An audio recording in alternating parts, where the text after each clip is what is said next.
Hey, I'm Miranda. Hey, I'm Natalie. We're going to be talking about why Canada has a Senate and a House of Commons. So why don't we start with the Senate? Sounds good. Natalie, take it away. Alright, here we go. There are 105 members of the Senate. Each holds office until age 75, and they must be at least 30 years of age when they come into office. They also must reside in the province or territory in which they work.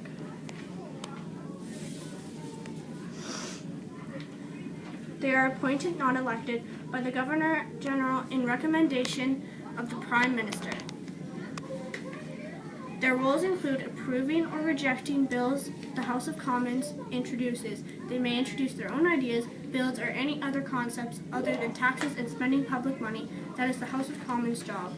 They also represent Canada's regions, provinces, territories, and minority groups.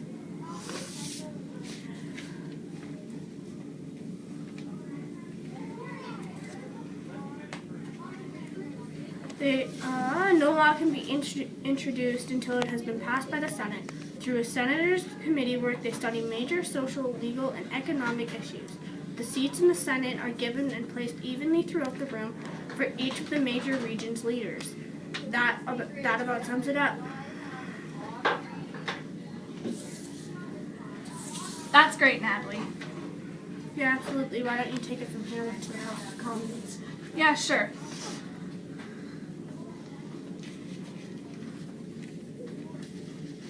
To become a member of the House of Commons, you have to run in a federal election, which is held every 4 years. In each of the 308 constituencies or ridings of the country, the candidate who gets the most votes is elected to the House of Commons. This is not affected if they have less than half of the total votes.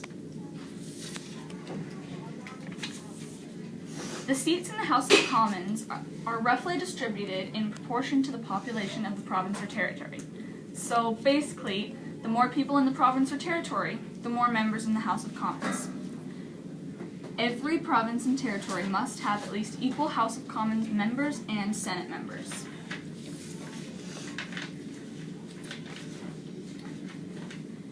In the Commons chamber, many laws begin as bills. The members debate and vote on the bills, discuss national issues, call on the government to explain their actions, and they represent constituents' views. That's about it.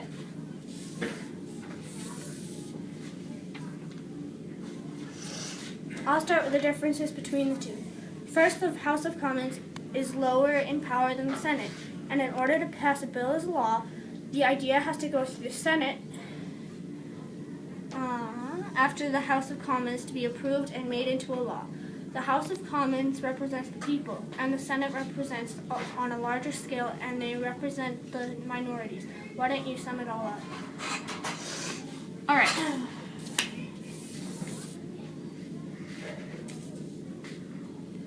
We have a House of Commons and a Senate so that no bill gets passed without really thinking it over.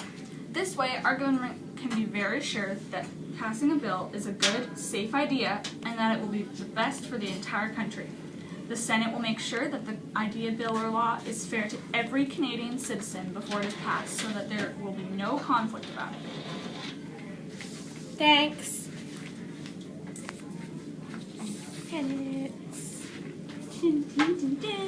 Okay, stop the video.